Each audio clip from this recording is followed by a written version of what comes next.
Le mois de février est malheureusement historique, c'est la sécheresse en plein hiver, la France en état d'alerte. On en parle dans ce débat avec Patrick Cazon, bonjour, bienvenue. Bonjour Thomas. Vous êtes directeur général France d'Unabyse et puis avec nous en duplex Magali Gérinot, bonjour, bienvenue à vous aussi. Vous êtes enseignante chercheuse à l'université en écologie à l'université Paul Sabatier de Toulouse. On va découvrir les solutions que vous proposez pour économiser, pour gérer cette ressource qui se raréfie. Alors qu'en France, on s'est souvent, peut-être à juste titre d'ailleurs, cru ou vu béni des dieux, et puis la situation est en train de changer. Unabyse, pour commencer, votre métier, ce sont les objets connectés, on peut dire ça ? Oui, on peut dire ça, on peut résumer ça comme ça. Donc effectivement, Unabyse est un groupe mondial qui est fournisseur de solutions sur le marché de l'Internet des objets, c'est-à-dire qui conçoit des solutions, qui conçoit des objets, qui fabrique des objets et qui utilise aussi de la connectivité dite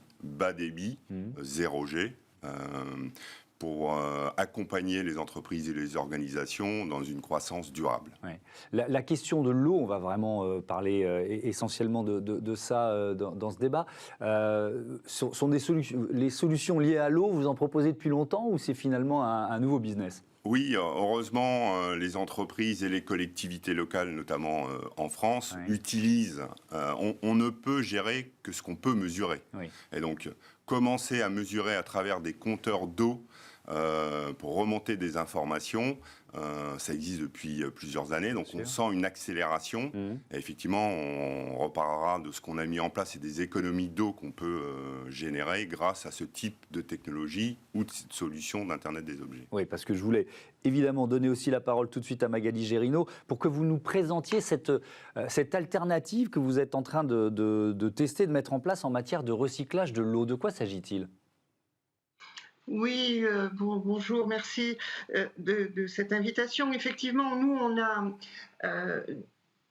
l'idée de promouvoir le recyclage de l'eau avec des procédés de traitement des eaux usées domestiques bas coût, parce que effectivement, aujourd'hui, ce recyclage et la mise à disposition de cette nouvelle ressource en eau, eh bien, elle est rentable à partir du moment où le procédé de traitement n'est pas trop coûteux en énergie, en maintenance, etc.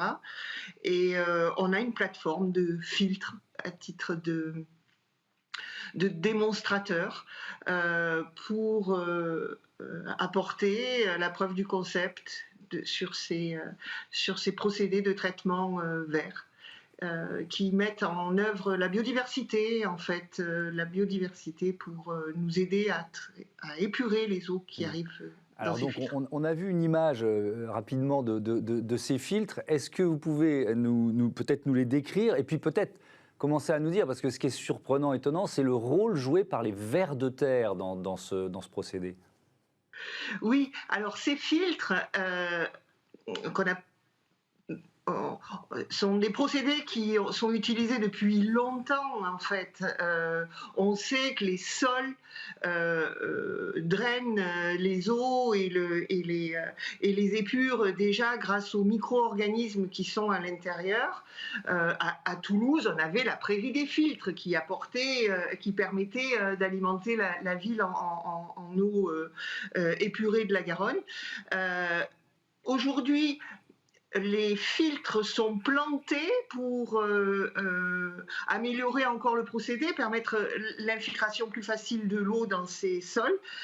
L'idée là, aujourd'hui, l'innovation dans ces procédés, c'est de venir y rajouter des vers de terre qui vont faire comme un réseau de galeries, comme des canalisations qui vont permettre à l'eau de diffuser dans l'ensemble du sol et donc avoir un volume utile beaucoup plus performant dans ces filtres. Je reviens vers vous dans un instant, évidemment, on va continuer d'expliquer comment ça fonctionne. Patrick Cazon, Unabyse vient d'annoncer un partenariat avec Sogedo, c'est le premier distributeur indépendant d'eau en France. De quoi il s'agit ? C'est quoi l'objectif ? En fait, Sogedo utilisait depuis plusieurs années déjà une technologie qui est la technologie Sigfox pour connecter ces compteurs à eau. Et donc, on a décidé ensemble de continuer et d'accélérer. Aujourd'hui, ils ont mis en place pas loin de 20 000 compteurs à eau chez un certain nombre de clients, notamment des collectivités locales, qui leur a permis, par exemple, sur 2022, d'économiser, en trouvant à peu près entre 500 et 1000 fuites d'eau, d'économiser 90 000 mètres cubes d'eau, ce qui correspond à 30 piscines olympiques, pour vous donner une idée.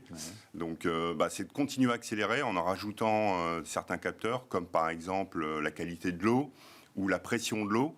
Voilà, comme je le disais en introduction, on ne peut gérer que ce qu'on peut mesurer. Donc, en digitalisant et en mettant des capteurs pertinents, on peut remonter de la data qui permet d'anticiper, d'économiser l'eau. Est-ce qu'on, j'imagine que oui, mais est-ce qu'on peut évaluer, est-ce qu'on évalue la quantité d'eau gaspillée comme ça à cause de fuites non détectées? Oui, il y a des chiffres qui circulent en France notamment. Je crois qu'il est acté de dire que sur tout le territoire national, il y a à peu près 20% de l'eau qui est perdue à travers des canalisations qui sont usées, qui sont mal maintenues, etc., etc. Donc la mise en place de compteurs connectés permet de détecter ces fuites. Mais est-ce que cette eau, elle retourne au sol, l'eau perdue? Oui, elle retourne au sol. Oui, d'accord. Mais là, ça permet donc de faire des économies aussi financières. Oui, c'est surtout des économies financières et puis une meilleure gestion de l'eau, plus virtuose, parce qu'effectivement, si c'est un distributeur d'eau, il s'occupe aussi, bien évidemment, de gérer l'assainissement de l'eau et de recycler cette eau. Donc, il y a quand même un process relativement vertueux pour conserver cette eau. Donc c'était important, c'est signé pour 10 ans, donc c'est un contrat assez important, mais ce que je voulais dire aussi, c'est que les entreprises, on en parle beaucoup actuellement, c'est d'actualité, ça va accélérer ce qui est déjà mis en place, mais il y a plein d'entreprises, notamment Sencrop dans le monde de l'agriculture, qui mettent en place ce type de capteurs pour aider les agriculteurs à mieux gérer notamment la partie pour arroser les terrains et savoir où il y a une sécheresse hydrique, où l'humidité, où sont les points de rosée. Et ça, c'est une meilleure gestion. Ça participe à une meilleure gestion de nos ressources. Le ministre de la Transition écologique, Christophe Béchu, a annoncé, je crois que c'était le 23 janvier dernier, une sorte d'éco-watt de l'eau. De quoi il s'agit et puis quel rôle vous pourriez jouer dans un cadre comme celui-là? Alors, je ne connais pas exactement l'éco-watt de l'eau que M. Béchu a annoncé. Je crois qu'il y avait un article encore ce matin sur Le Monde. Mais en tout cas, oui, Unabise participe déjà en mettant en place des points de mesure qui permettent de mieux gérer ça. C'est-à-dire que d'avoir des informations et de remonter des datas sur le sol, sur les canalisations, sur ce type de ressources, nous permet de mieux gérer, de mieux anticiper et d'avoir une vision de planification des ressources qui est quand même plus pointue. Jusqu'à présent, en tout cas notre génération, on a vécu on ne faisait pas tellement attention à l'eau, à l'électricité. On arrive maintenant à une époque où il faut prendre soin de ces ressources. Et pour prendre soin de ces ressources, il faut qu'on puisse les mesurer, récupérer cette data pour mieux les gérer.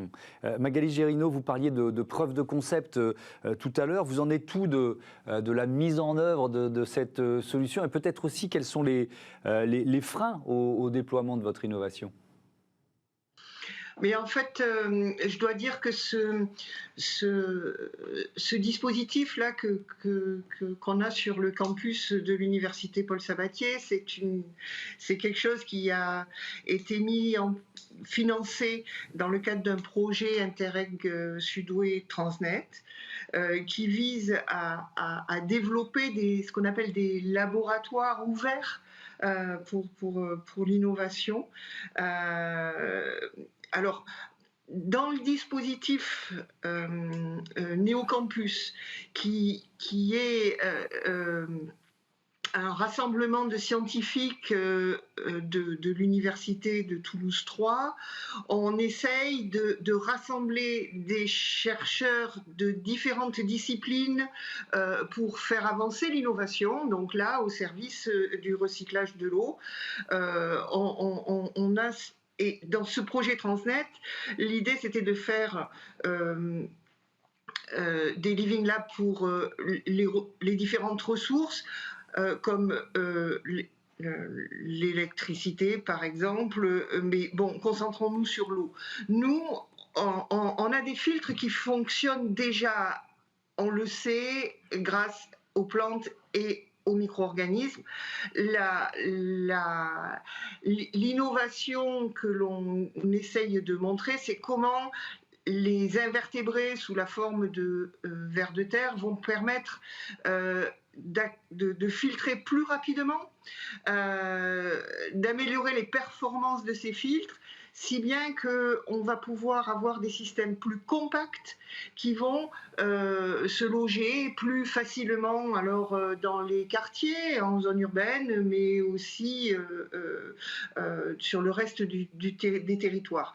En fait, le principal frein sur le déploiement de ces technologies vertes, c'est l'emprise au sol. Et donc, notre objectif, là, c'est vraiment d'améliorer encore les performances des filtres qui fonctionnent déjà, pour pouvoir réduire leur emprise au sol et faciliter leur déploiement. On est sur une démarche en fait de biomimétisme. On essaye de prendre ce qu'on a compris qui fonctionne dans le milieu naturel et de l'implanter dans ces systèmes pour en améliorer les performances. Merci beaucoup, merci Magali Gérinot, merci Patrick Cazon. À bientôt sur Bismart. On passe à notre rubrique consacrée aux startups éco-responsables.